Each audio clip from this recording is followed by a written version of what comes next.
So on our last video and in the community posts, we asked, hey, send us questions you have for us.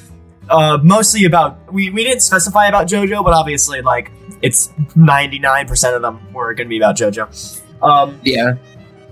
So, but we got a good collection of questions here. Those drag and drive hackers, we finally got them off the channel. Obviously. Yeah, that was a disturbing incident. We can't even delete the video off our channel. It's like permanently. I know, it's always there. It's a reminder of our sins. But anyways, we have a fun set of questions. I took about. I mean, we have a lot here. We'll see how much we'll see how much we get through as we're recording. I think most people that replied to those posts will be happy because we did a lot. So we'll start off with this first one, which is really good. How did you guys get into JoJo? That is a fantastic question. It starts off with me first. I got into it before he did. I was told about it from a friend in like 10th grade or something like that. I was a good friend of. I haven't seen him in literal years. I don't think I've seen him since like 11th grade.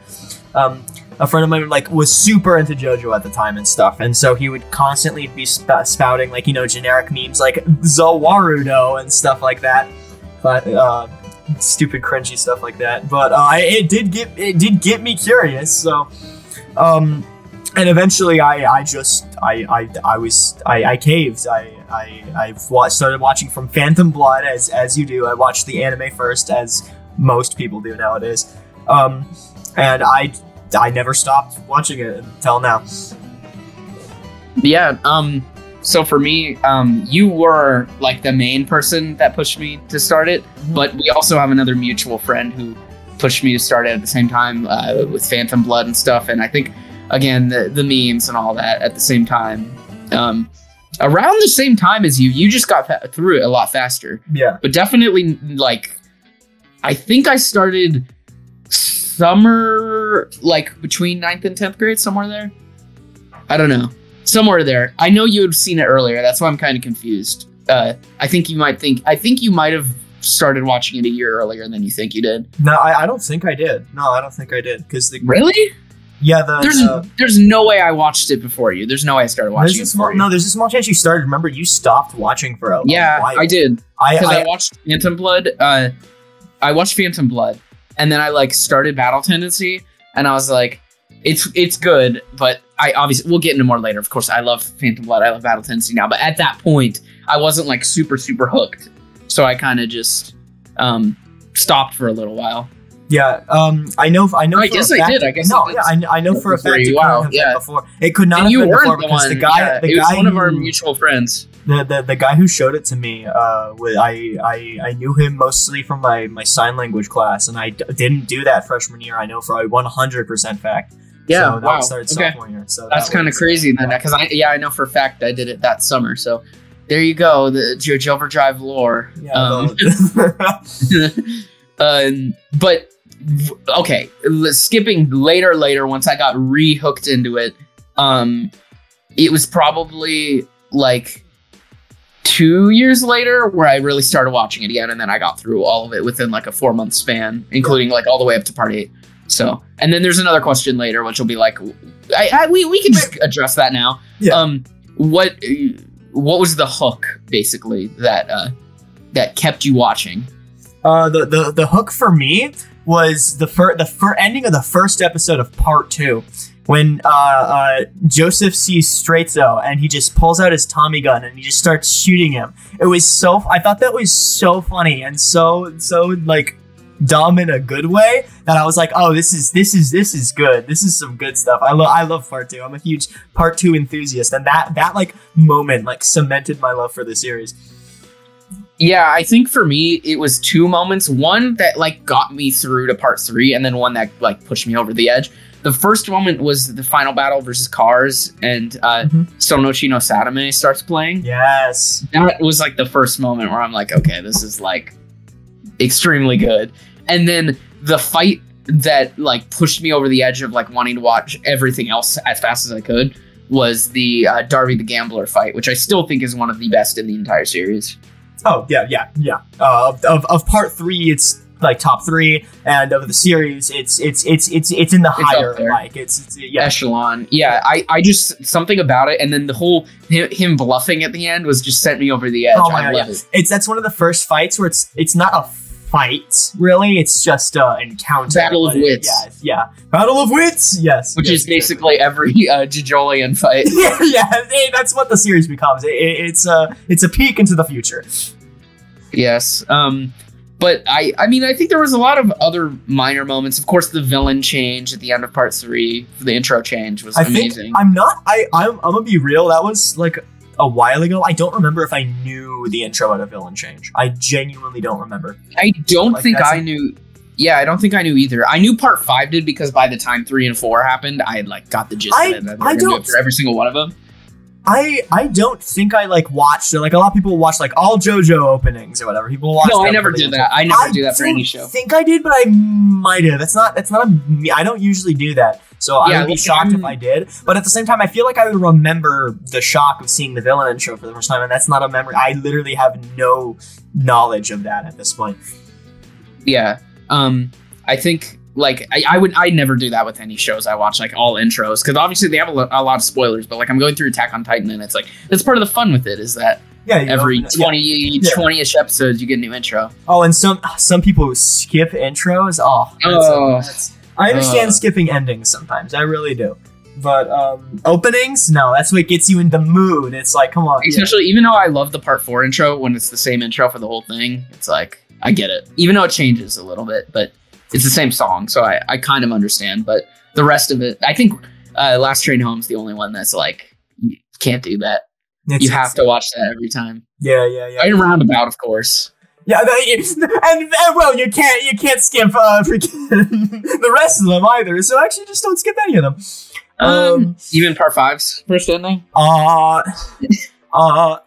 Every time I close my eyes. Okay. Comment below if you want to hear a full cover of the. I would be willing. Freaking you on the channel. The Freaking You cover. Speaking of music, the next question we have up is: what are some musical references that you would like for Araki to include that he has not already? That's a fun question. That's also a really hard one because he has included so many bands that I am already very into. Some music that I'm a big fan of. I'm a big They Might Be Giants fan, but that doesn't feel like it would be Araki's kind of music. Nerd alert. No, I didn't. It's not like I said Weezer, okay? Ooh, yeah. Okay, Buddy Holly would go kind of hard though. I'm just saying. But then if the stand was just called Buddy Holly, then it wouldn't be a Weezer reference. Yeah, but it kind of would be though. Come on, like wow. You could just call it Weezer. Then that would be Weezer. Okay, there's a non-zero chance that we get a Weezer stand. I know. JoJoLands, and that's a frightening. I like sweater song. Man, you gotta stop. I like They Might Be Giants a lot. I'm a big Gorillaz fan. I know. I'm so that was actually the one that was the original comment like suggested is that they wanted Gorillaz. So. Oh, okay, cool. You know Araki would do Clint Eastwood though. Oh heck yeah. That whole encounter of Clint Eastwood and Araki is like still crazy to me. That's like insane. I know. Gorillaz, Andrew WK, which is more obscure. I'm a big fan of him. He doesn't really do much from anymore. Destroy Build Destroy. More people will probably genuinely remember Destroy Build Destroy than his albums, which I think is so funny. Well, he promised he's covered a lot. Queen's my favorite band, and that's already plenty covered. Well, there's someone asked like, what would your ideal Queen reference be? So just say that reference. Yeah, it hasn't been referenced. My favorite song of all time is "Don't Stop Me Now." So that I would. No, it also always fit. That's great. That's fantastic. What do we? "Death on Two Legs" is a fun song that hasn't been referenced at all. "Bicycle Race" is kind of an odd Bicycle Race is totally be in there. Yeah, absolutely be in there. But more the best songs have been covered. Made in Heaven, Bohemian Rhapsody, Killer Queen, Bites the Dust. We're good on that part. So, what do you think? What, I mean, for me, I think the biggest like band that he's missing that I'm a fan of that he should do is Nirvana for sure. Like I'm kind of shocked. I forgot about Nirvana. I'm not the biggest Nirvana fan. Yeah, no, I'm not the biggest in the world, but I enjoy their music. So when it's like, it's surprising. That's the biggest by far that was never there. You know, any classic rock, which obviously Rocky almost does all classic rock. I'd totally be down for like more Foo Fighters even. Yeah. Beyond just like the name, like I would like for him to do more of like bands that have already been referenced, but like songs from them, you know. Oh, okay. So specific things. I was trying to just do like all like new complete ones, but yeah. I mean, anything. I feel like already Part 9 has a ratio of 3 to 4 of bands like already been referenced. I think, which is pretty interesting. Yeah, because King Crimson, Guns N' Roses, and I believe Smooth Operators was already referenced. The Sade, I think it's pronounced Sade, maybe. I don't know. Sade, I forget. I know it has a certain pronunciation. But those 3 have already been referenced previously, so it's interesting that he's kind of going back to the well for that. And I think what we should probably transition to next, because it goes on the same kind of like line of thinking, is what were you introduced? Like what music were you introduced to in JoJo? Big one was King Crimson. King Crimson, I had no idea existed before the series, and I've listened to the whole the Crimson King album, and I'm a big fan. For sure. And their live rendition of Epitaph is one of my favorite songs now. So I'm a big I'm not a big fan, but I'm a fan. I'm a fan now. They're cool. They're cool music. Not that what else I'm trying to think. The problem is that like nowadays all the music that I listen to, there's a lot of JoJo references in it, but I don't remember what I was introduced to exclusively from JoJo. I remember specifically King Crimson. I remember that. A lot of the others I'd already a lot of them I had heard of before, but I hadn't ever like listened to before. Like I'd heard of Kraftwerk before, and then I listened to a couple of their songs. I'm like, this is funky, this is cool. But overall, I'd already like known their most of the music. Yeah, so. I think for me the 2 biggest are King Crimson, like as you already said, and then Harvest, because that song is very good.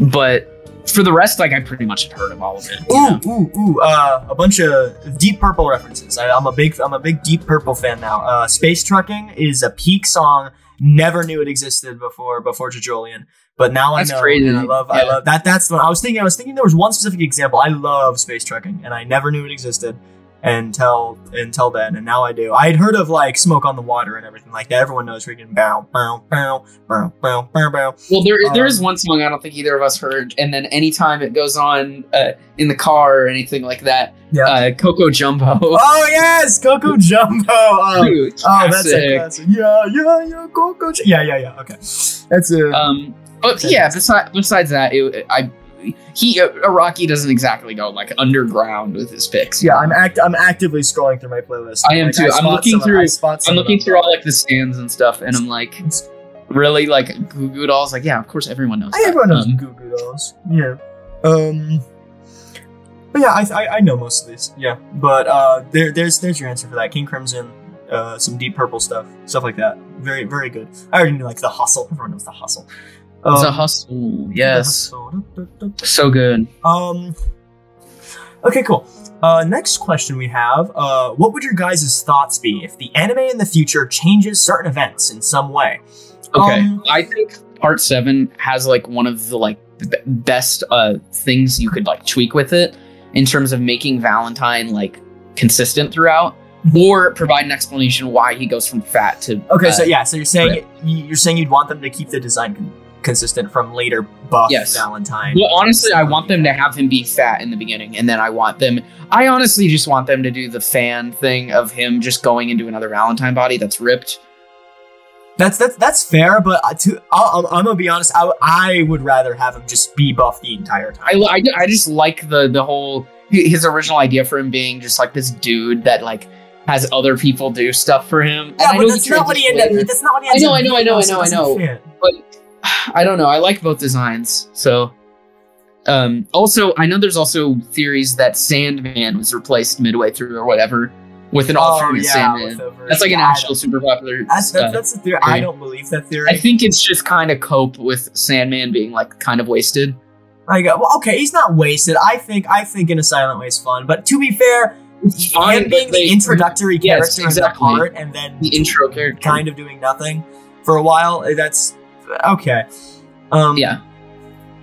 That's fair. The other obvious one is Toru in Part 8. That like you need to introduce him earlier, even just in the background or something. But you should introduce him a lot earlier. But like, I can't even imagine when that would be.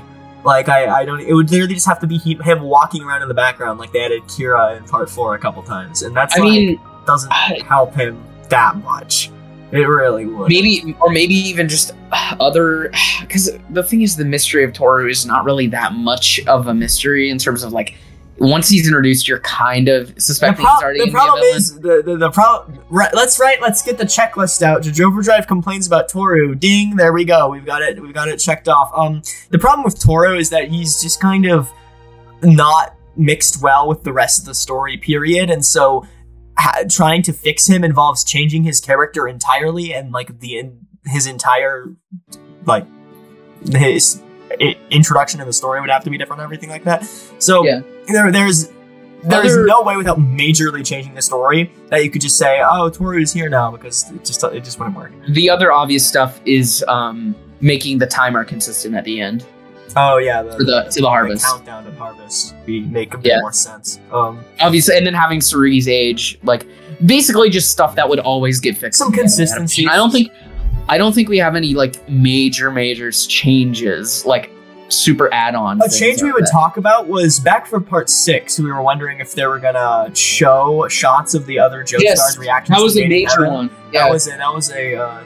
We talked about that. Oh, it's possible because they've added scenes like that for La Squadra from Part 5. I 100% thought they were going to add that. Yeah, so I thought it would be cool if they added that. They never ended up doing that, but I wish they kind of did. I'm a big fan of how they handled Part 5 in the anime. How they didn't.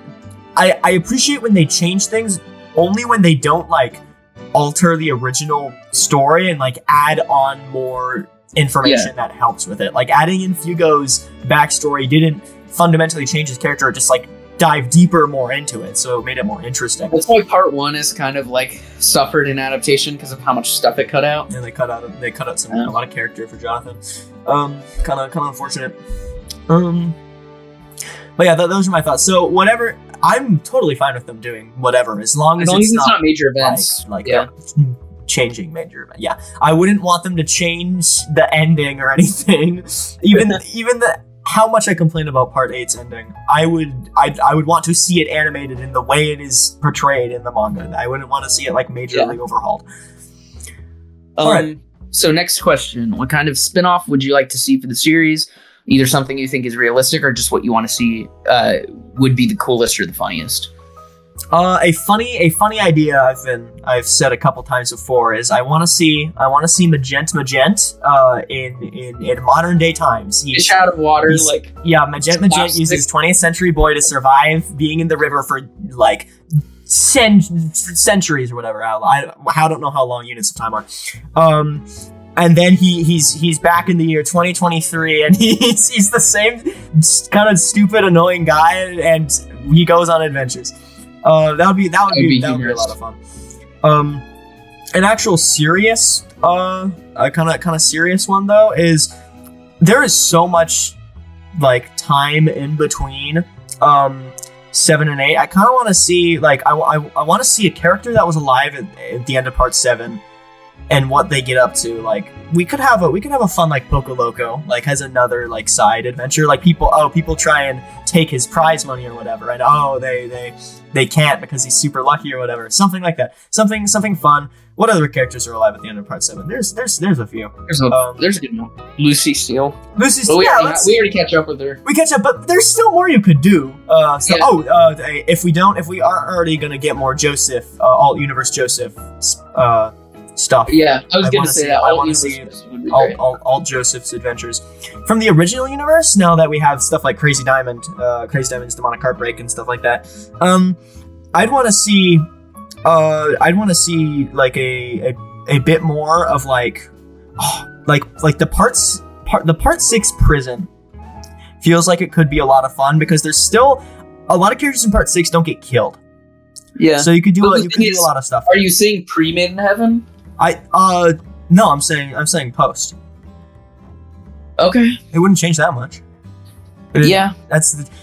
Yeah, no, I know it wouldn't change that much, but then I feel like you take out the entire cast of like part 6, and then who's your main character there? An idea that I'm thinking of right now is like say West.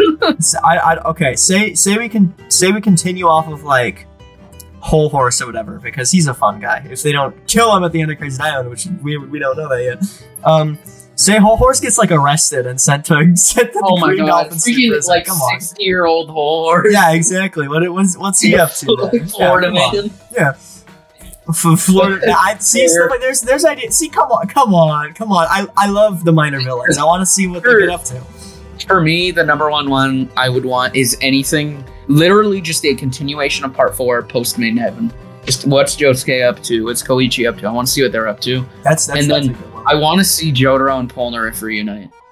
That would be I want to see. Yeah, I don't care if it's before Made in Heaven, after Made in Heaven. Like, I just want to see that. Like, yeah, I want to see them reunite.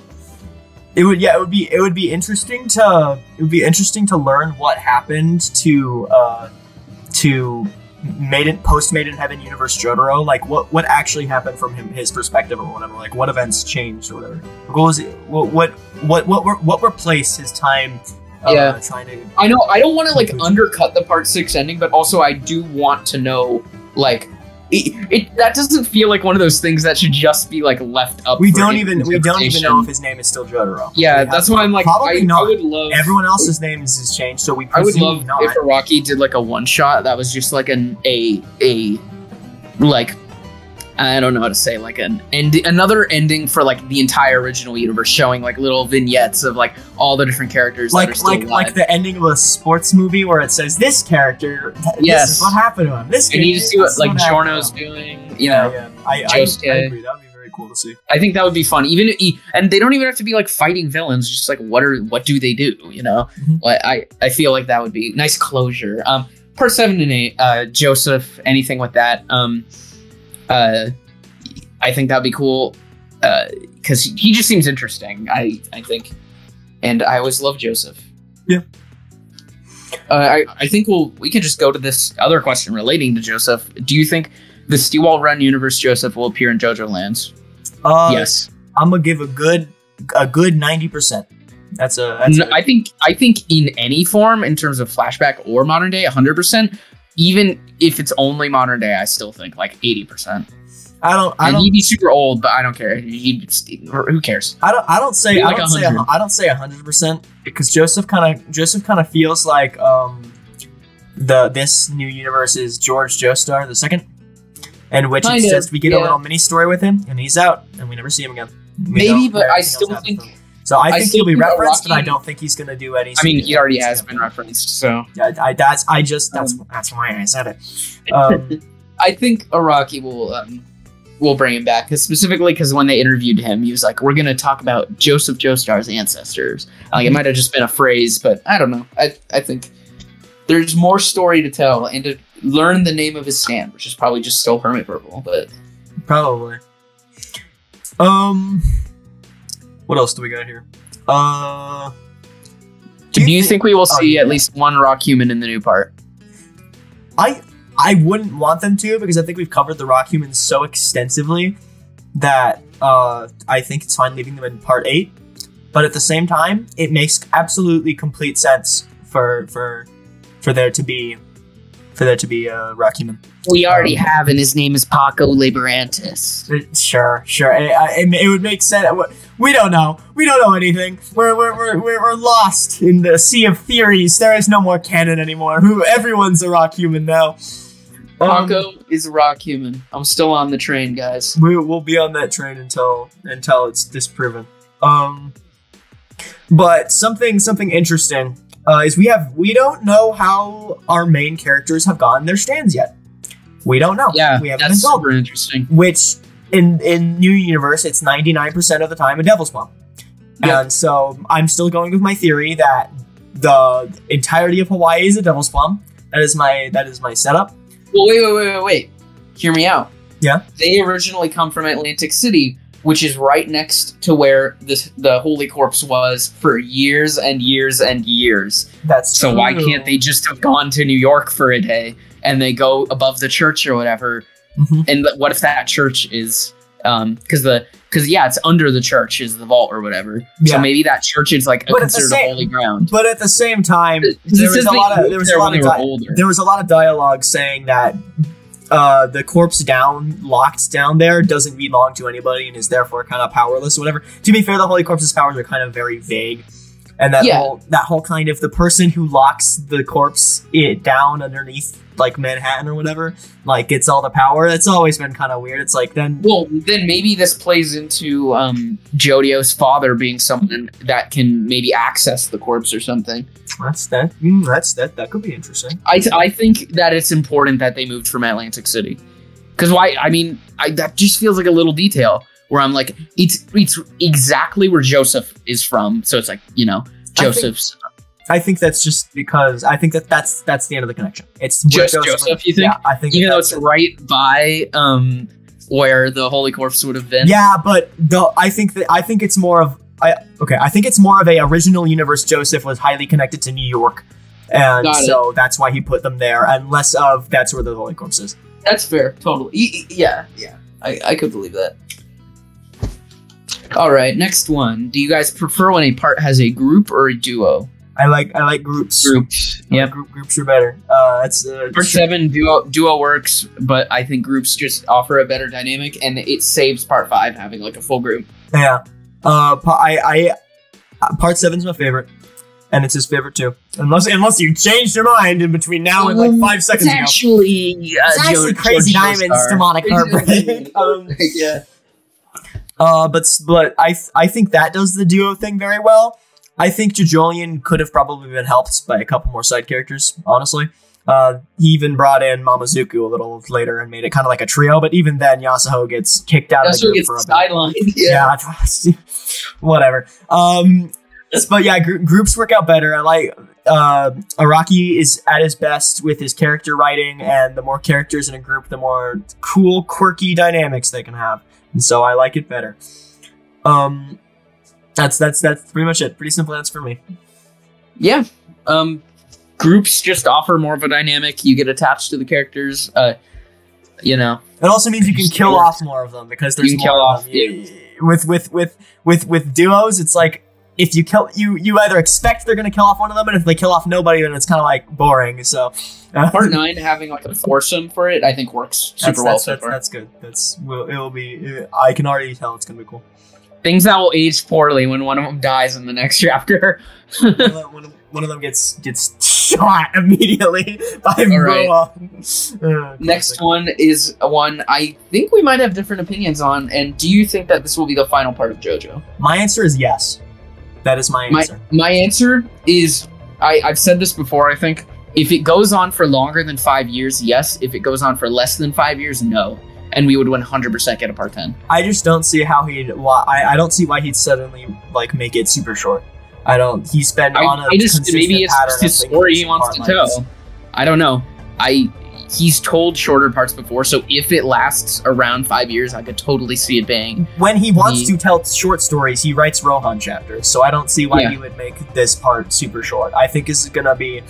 The last. It's possible for a part 10, but he would be incredibly old, and there would be a high. The most likely thing that's going to happen is this part 9 will run for about 10 years, and then what he'll do for the rest of his life is he'll just do one shots in the JoJo universe. That's what I hope he does. I'm not saying once he gets to a certain age, he will become senile and unable to write. That's not what I'm saying. I'm saying that like once you get to 10 years from now, like once you get like older and stuff like that, you run the risk of just dying whenever. That's like, I wouldn't super want unfortunate though. Like even the guy that wrote Berserk was so young. Yeah, he was super young. Rocky's 62, which obviously he seems like he's in good health, and 62 is not like that old. But it's like 10 years from now, you're 72. I don't want to sound selfish and be like, no, you can't write another JoJo part because if you die halfway through, I would be sad.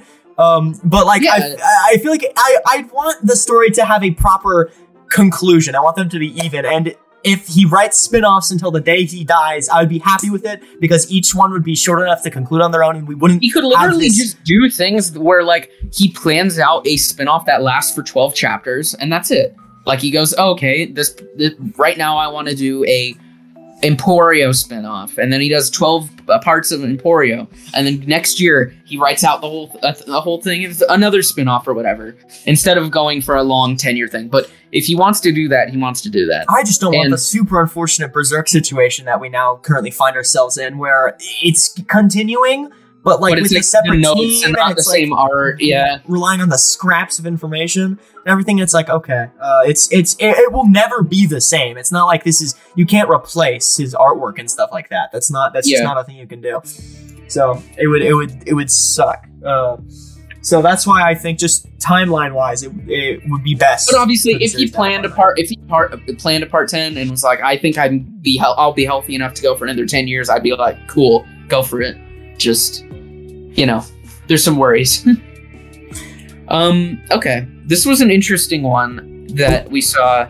It says, do you think that the JoJoLands will pull some time and multiversal shenanigans and go back to the beginning of Phantom Blood, making the JoJo Bizarre Adventure continuity all connected and be locked in a loop?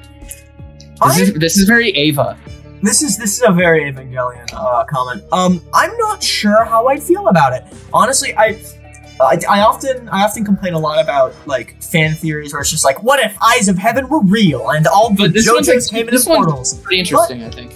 This theory has been like a thing for a while. Everyone has said like the ending of JoJo should connect back to like the horse carriage at the beginning of part 1, and I like something happens that trips up the horse carriage, or what I would think would be cool. Something happens that goes to the first panel with the guy sacrificing.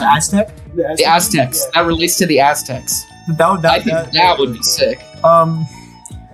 It's just, I think that works so well because JoJo's has always been so intertwined with like the concept of lineage, generations, and everything like that. And having these parts be disconnected, while it is very, very cool and allows for whatever fresh concepts he wants to do and everything like that, at the same time, him calling it JoJo's Bizarre Adventure Part 7, it really feels like, at least, we should connect this back. There have been connections, but story-wise, it would be very cool to wrap a nice little bow around everything and say, here is the complete, like, cycle. This is how everything leads into everything else, and this is the story of the Joestar family, how it begins, how it ends. Here it is. Bam! Right there. That would be very cool. I like that a lot. I think that fits in with JoJo's whole idea of fate and everything, which has been the defining factor of it since the beginning and keeps on growing bigger as a theme every single part. Pretty much starting from end of 4, they mention fate a lot, like breaking bites the dust. 5, it's the defining characteristic of the part. 6, it's also mentioned a ton. And then 7 and 8 have like flow and calamity and stuff like that, which is essentially 9, the same concept. The first freaking chapter is all about it. Is mechanisms, the mechanisms, which is just the new way of saying fate, basically. I like that he has different names though, because it's like how everyone perceives. Yeah, different characters interpret these universal constants the same way. That's a lot of fun. That's cool. So I am a big fan of the time loop theory. Oh, but what we will say is Eyes of Heaven stuff's not happening. I don't want that to happen. I think we literally just got Rohan in it. I think having a universe assemble arc would kind of kill the mood, I guess. It doesn't fit as well into the themes. I don't know. I can't lie that I wouldn't freak out over it, but I don't know how he would do it well. I also don't think it would age as well.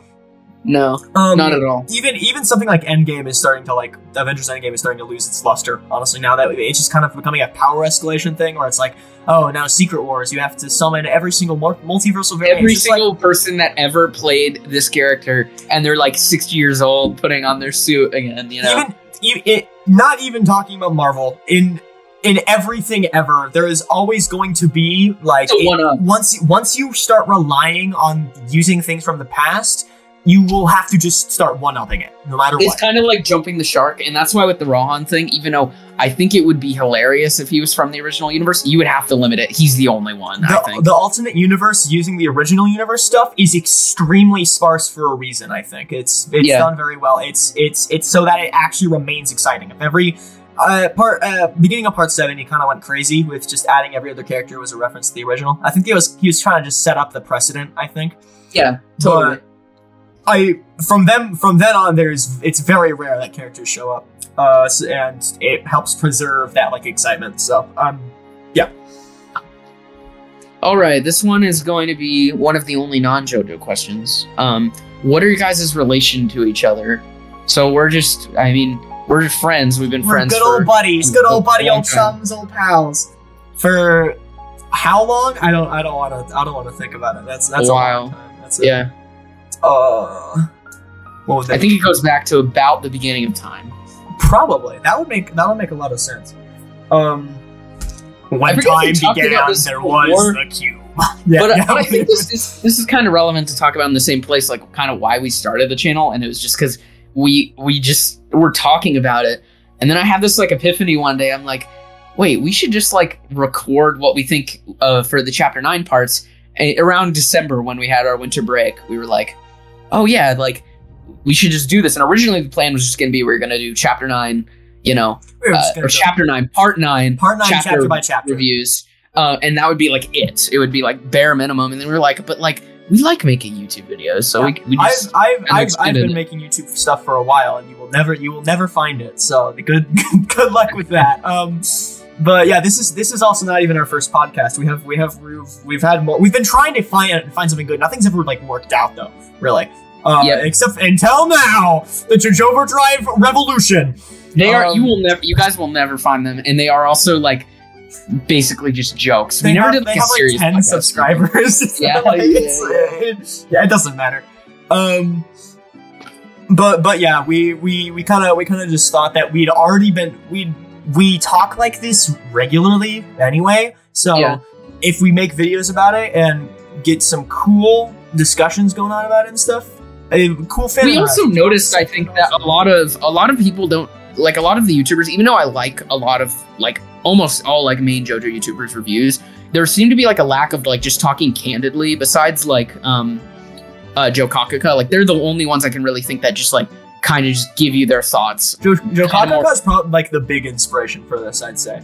Yeah, which the name being similar, is not really intentional. Honestly, I kind of think about it now. It's like, no, the naming convention is kind of similar, but we brainstormed Jojoverdrive. I know, like again, I like all the other reviews, but I think there's something when it's not scripted that makes it a little more like natural. So this is our Joe Kakaka plug. They are better than us. Go watch them. They actually sometimes get less views than us, which is atrocious. What are you guys doing? Go watch them. They're what are you doing here? Too. What are you doing? Oh my god. So yeah, that's the short of it. We've been friends for a long time, and we like talking about JoJo. So we thought let's make JoJo on the podcast, and then we did it, and now we're here. Wow, what an intriguing story. I know. We kind of struck right as all that part 9 news came out too, which was pretty cool to see, like crazy. How it all like blossomed out. The first video was just a All-Star Battle R thing we recorded, and then the character bios were starting, so just yeah. Cool. Speaking of part 9, what's something you wouldn't want to see come back or play a large role in part 9? Toru! Toru, get him out! Get him! He's dead, but I don't want to see or hear his name ever again in my life. Get him out. He was to not be named. Everything else, though, I want to come back. The Rock Humans come back, sure. Spin come back, of course. Zeppelius come back, duh. Bring Diego back in here. Why not? Let's get all the need. There's probably a lot of people on the internet that would have said Rohan. Probably. Get Toru out of here. Get him. He's gone. I don't want to hear Calamity ever again in my life. Okay. If you're gonna say Calamity, you call it a mechanism. God damn it. This is a mechanism household, not a Calamity household. Okay.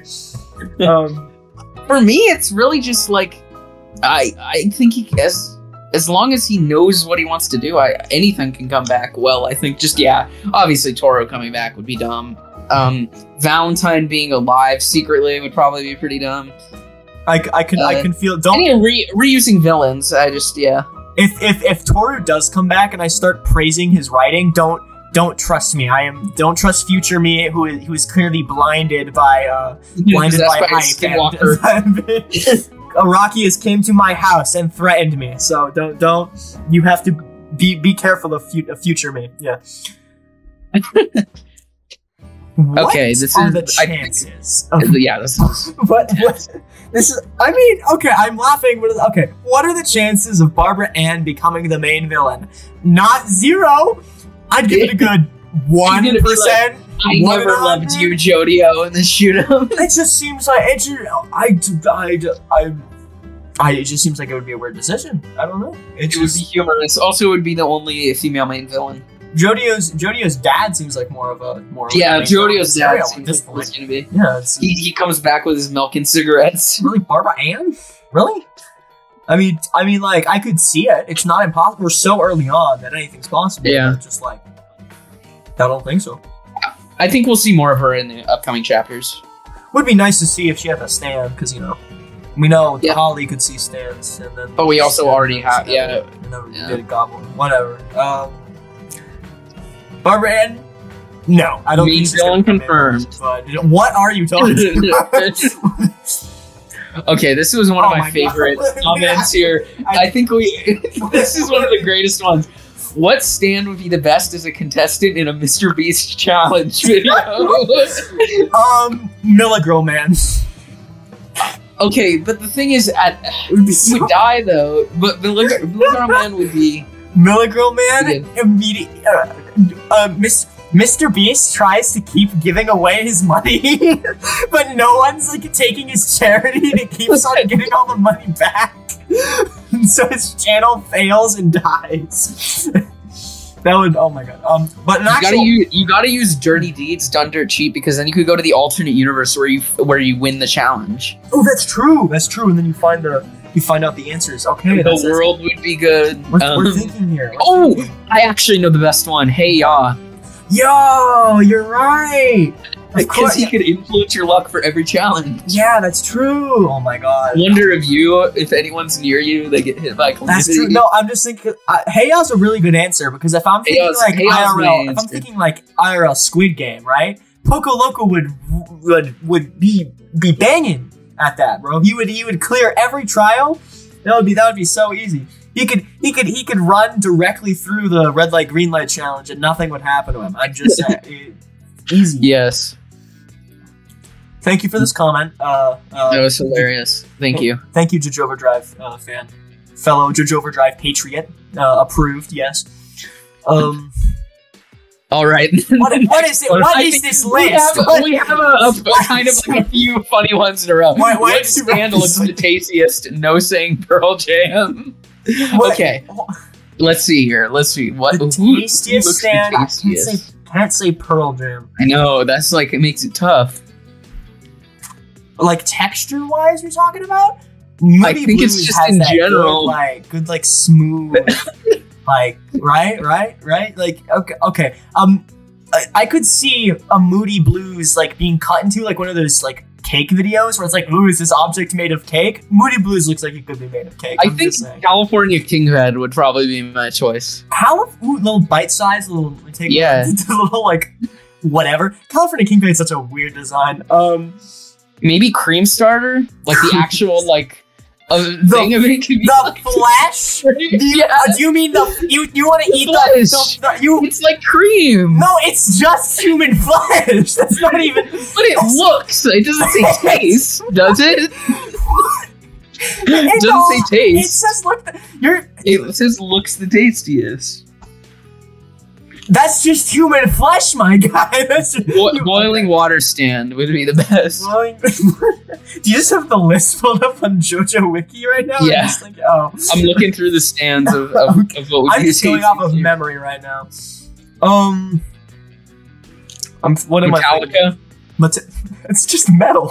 What are you on right now? You said flesh and metal look the tastiest back to back. What are you? Yeah. What are you saying? Thanks for this dog. What's Me stuff. me stuffing Sex Pistols into my mouth?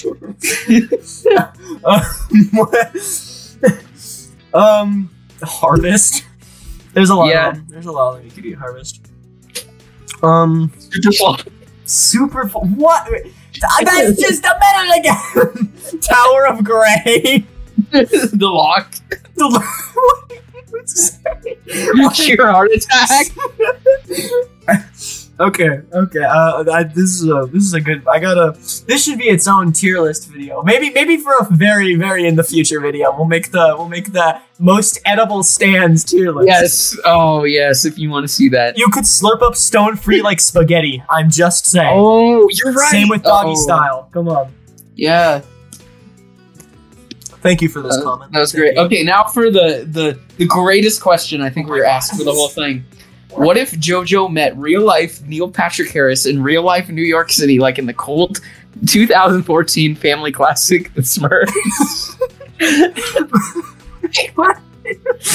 Like, what if that JoJo happened? went through a portal, That's so came out true. of a What if- manhole in New York and was like, "Where am That's I?" so true. I love Neil Patrick Harris.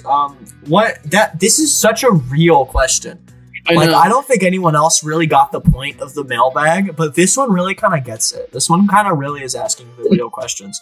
So what if CGI hybrid Jotaro going like, "Whoa!" That would be kind of. This would be kind of a messed up scenario if you really think about it, right? This is kind of. These are two realms that were never meant to cross. This is like disturbing. Yeah. This is like some sort of Junji Ito type stuff right here. This is terrifying. Just thinking about the Smurfs and JoJo interacting is disgusting. No, he's not saying that it would be like as the Smurfs or whatever, or like meeting the Smurfs.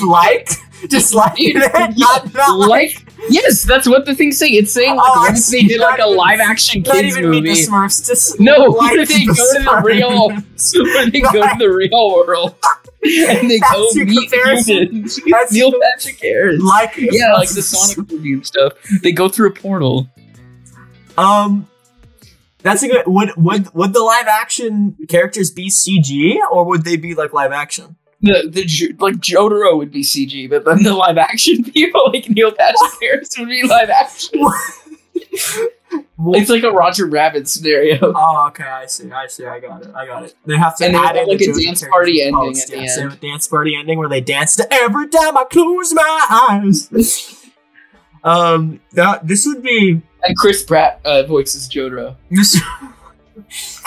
I'm just saying this might be the greatest idea for a film ever featured. I know. In a YouTube comment section. The JoJo movie coming soon, directed by Tarantino. That would be epic, I think, personally.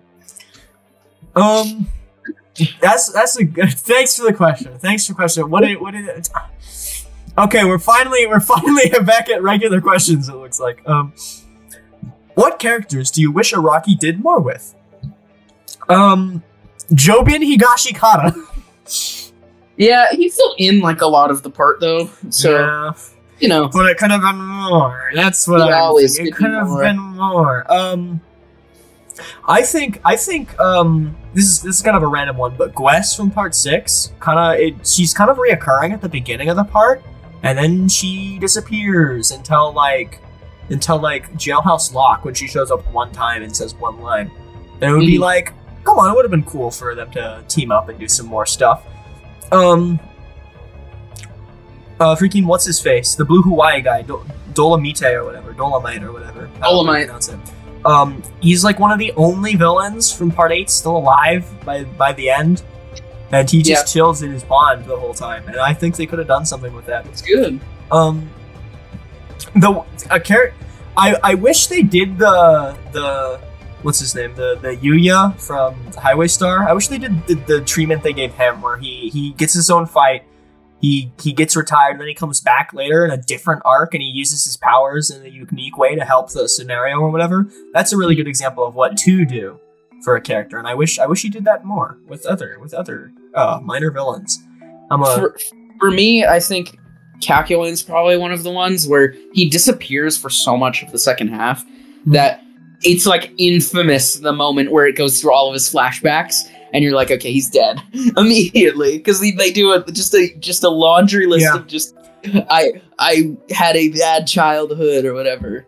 Like it's a bit much, but he did kind of fix that with Hermes. Hermes gets knocked out of the part like less than halfway through at what's it called? Limp Bizkit. At Limp Bizkit, she is hospitalized for a majority of the part. Yeah, she's out of it until the end. Yeah, she gets brought in like at the very obviously Kakyoin gets the final Emerald Splash, but I think he's just gone for too much of it.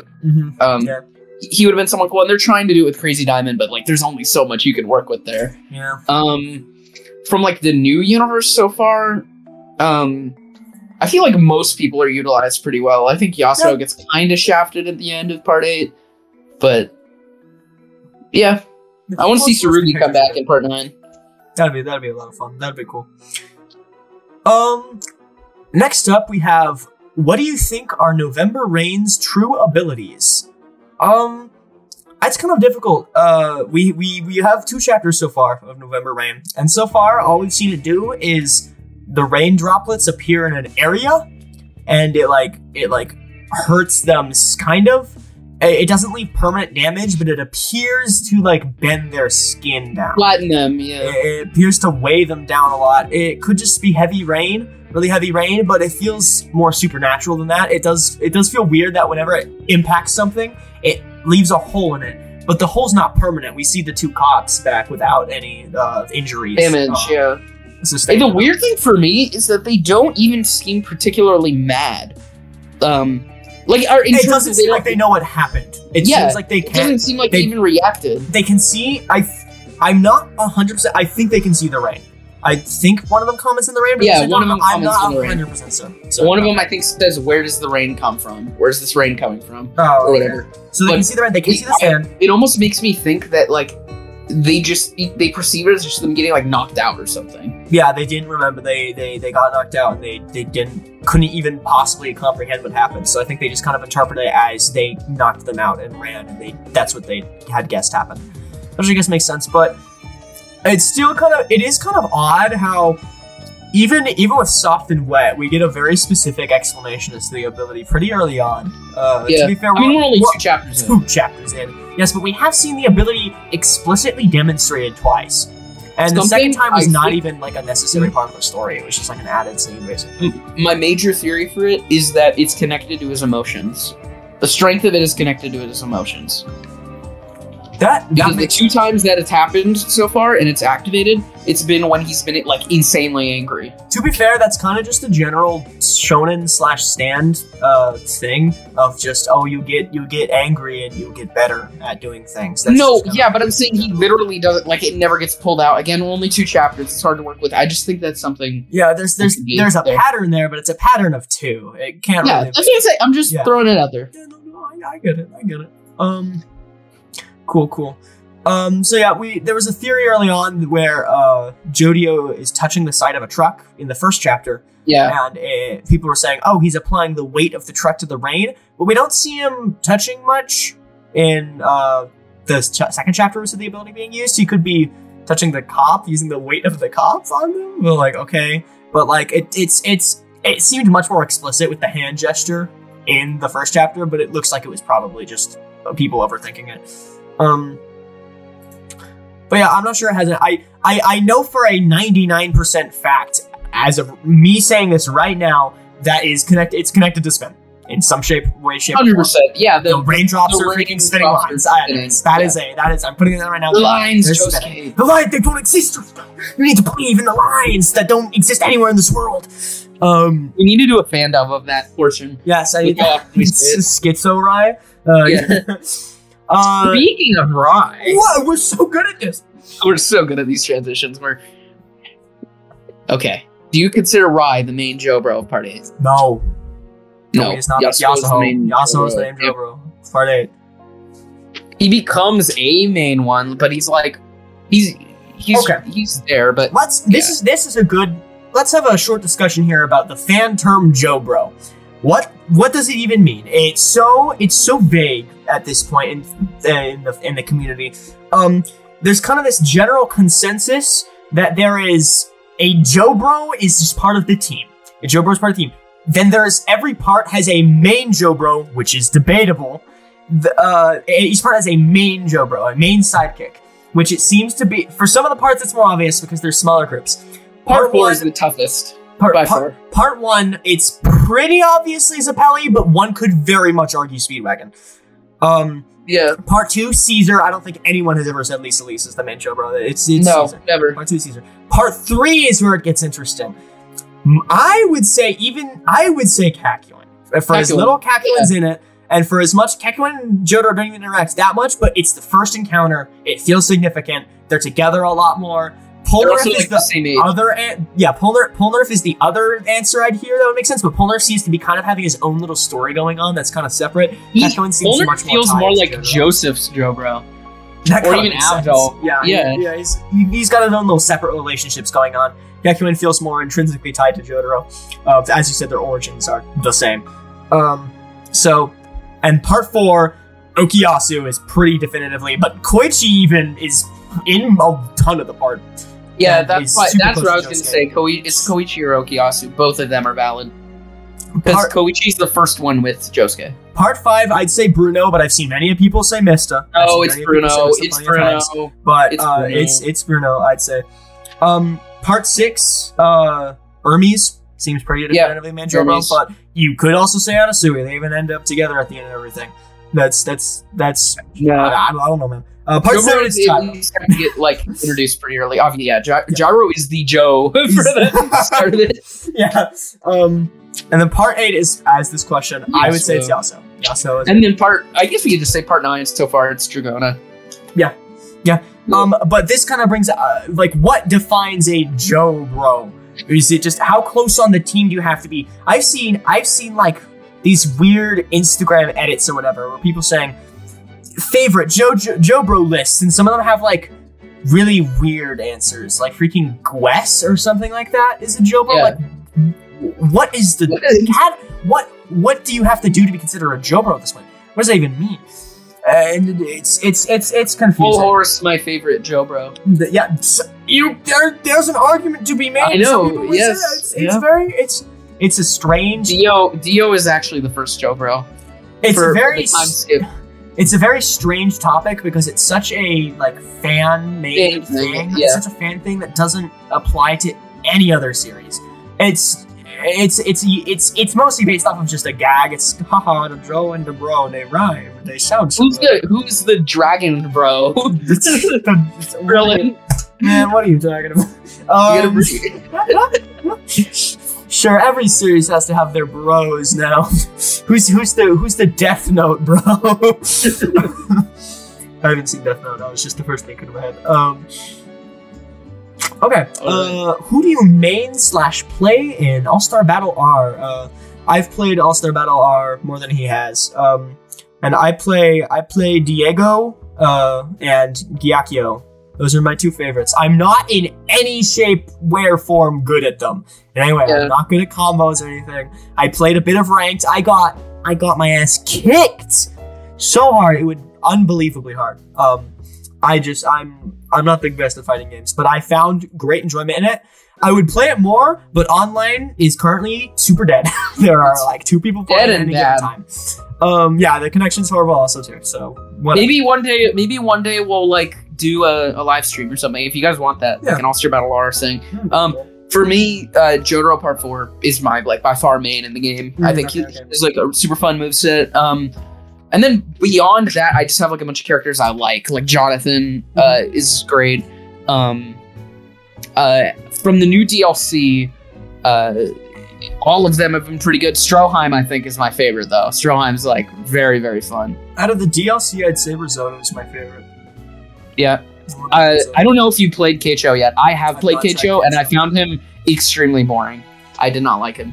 I'll have to see it myself when I boot the game up. And my actual favorite, but I barely consider them DLC. This is why is Weather Report out of the DLC was amazing. Oh yes, Weather Report.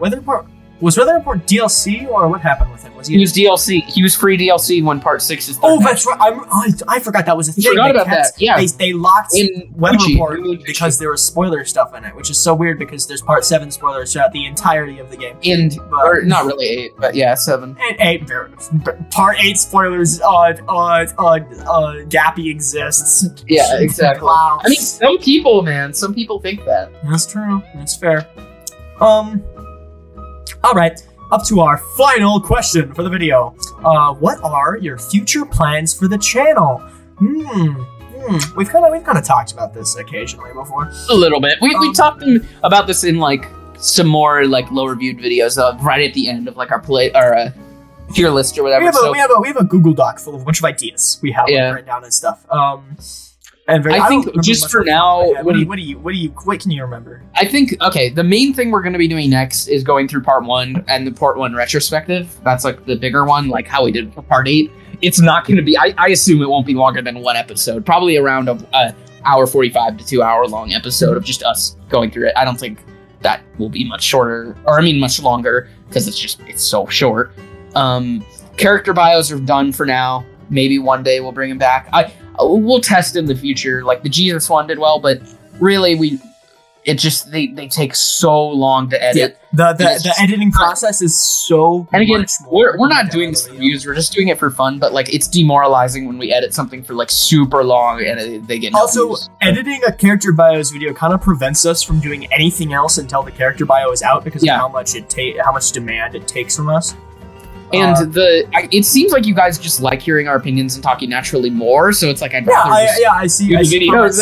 It's easier to make, and people would rather listen to just our like actual like opinions rather than kind of just like saying the bio. I think and I think I figured out a different way to kind of do some of that same highly edited stuff, like with the Universal video. But again, that one didn't do as well, but I still was very proud of it. How every JoJo part was announced did extremely well. It's like the second. It's our second most viewed. Yeah, this is crazy. I was not expecting. Thank you, everyone, for watching that. That one was fun to write. I learned a lot from that one too. Yeah, that was mostly you. I just did the voiceover. You did literally everything else. I finding all of the first covers, like finding the Part 1 cover was like crazy hard to find. I had to dig for a little bit, but luckily I was able to find that. We're gonna continue doing the stand tier list. We've already recorded Part 5 like a week ago at this point, but we're kind of like spacing things out.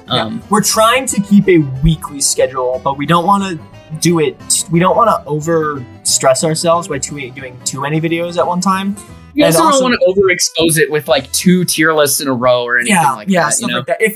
If we start like uploading too many videos, then we're gonna start having to like rely on scraps later on, and that also would it have us be rehashing our opinions a lot, which we've been kind of conscious of not doing that. I think you guys would probably be really bored if you were just watching us do like super simple 3 uploads a week, and it would just be us super clickbaity, super like we have to make the most out of the smallest bits of content. I don't want to do that. That doesn't sound like fun for me. It's probably not fun for you. So I think, I mean, in the far future more, I know we've talked about you doing that Jobin video eventually, which that one will definitely be a more edited video. For a Jobin like kind of like retrospective based off of his character in the part and how they could be like, we could use him more in the part or whatever. Yeah.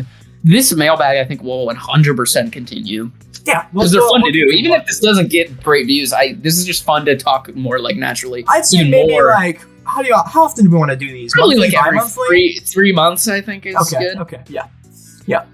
Wait a bit, collect a good amount of questions. Yeah, that sounds good. And then, of course, our chapter reviews, we get those out quick. You guys know, we get them out hours out. We'll continue doing the news things. There just hasn't been any news lately. I'm sure this year we'll have some update on like Rohan OVAs, or I doubt Part 7 will get announced this year, but something like that. We're just in kind of a drought of new info besides like just the chapters coming out. So, I mean, the Rohan movie, we'll do a review discussion once eventually we can watch it. Hopefully by the end of the year, there'll be a sub. But obviously, I don't think they're going to do any cinema releases. Yeah, it's super. America. Freaking waiting on sub releases for any like Japanese live action movies can be agonizing. Specifically with the Rohan thing too, it says in Japan even it's a limited release. Yeah. So I can't even imagine it in America they would ever want to like translate it and put it over here. They barely put the biggest Japanese movies over here with like Shin. I've been waiting for Shin Kamen Rider for so long, and I'm pissed off. I can't watch it. It's out right now. It is out. It is available. But I just can't see it. Like feels like something. Would you guys be interested in hearing our opinions on like one-off movies like that? Like tell us like Shin Kamen Rider. Like if it's just one time, we wouldn't become a Kamen Rider channel. But that one I think we're both very hyped for. We've talked about for a long time. So if you guys would be interested in that, and honestly tell us anything that you guys want to see. We're always looking for ideas. Tell us if you want any non-JoJo content at all. If you don't, then tell us. I don't want to put something out which you guys like, I don't want to watch that. Right now, I'm actually going through Attack on Titan, and you've already seen all of it. You were the one that convinced me. Yeah. So anything that obviously Dragon Drive just happened, but Chainsaw Man, we both Chainsaw Man, we all caught up weekly, basically, or whenever it comes out. Sometimes they wait 2 weeks. I know. Even though we have to wait a month for JoJo. 2 weeks for Chainsaw. 2 weeks. I can't take this, Fujimoto. But yeah, if you want to see other series, like tell us. But But I think anything else? That's all that's all I can think about right now at the moment. Did we mention our retrospectives? You said the part 1 retrospective will be a thing. And then we'll do the rest of the parts. We've already done part 8, but if you didn't know, we have done a like a 4-hour-long JOJOLands retrospective. 4 hours, bro. It's like 5-hour-long JOJOLands retrospective. If you didn't know that and you're like, that sounds great, go watch that. The one review video alone is 2.5 hours. So. We did that, by the way. We did that in one take. We didn't have any. Yeah, that wasn't it. There was no breaks in that. That was. There's something wrong with us. There is something not okay with us. We need to seek professional therapy. But I will not, because if I do, I would stop. I would end the channel, and then we wouldn't be cool anymore. But thank you, everybody. Thank you for watching. Put your questions below. Honestly, just this is a good video to put questions. And honestly, we'll even if maybe I'll answer some on my own too, just for fun. Yeah. Mostly, it's there's 3 months in between. Whenever there's a response in the comments, it's him, not me. I don't look at the comments. It's always me. I'm the one. He's got that thing on refresh, man. I don't know what he's up to. I'll see a comment posted 1 second ago, and he already has a reply up. I don't know what he's doing. But bro, I have the YouTube tab open. I'm the one that runs the Twitter too. If you're wondering, I'm just here. I'm just saying that one day I'm gonna kick him out, and it's all gonna be me. It was always me. Walter White couldn't have done it without me. I am the heart of this channel. You can't. You're the marketable plushie of the channel. No. Okay. But yeah, I think I've concluded this video about 5 times now. I'm actually ending it here. This is the end of the video. Like and subscribe and hit the bell and hit the comment. I did all the YouTuber things there. Now the algorithm will be happy. Also, this is Jojoverdrive signing off.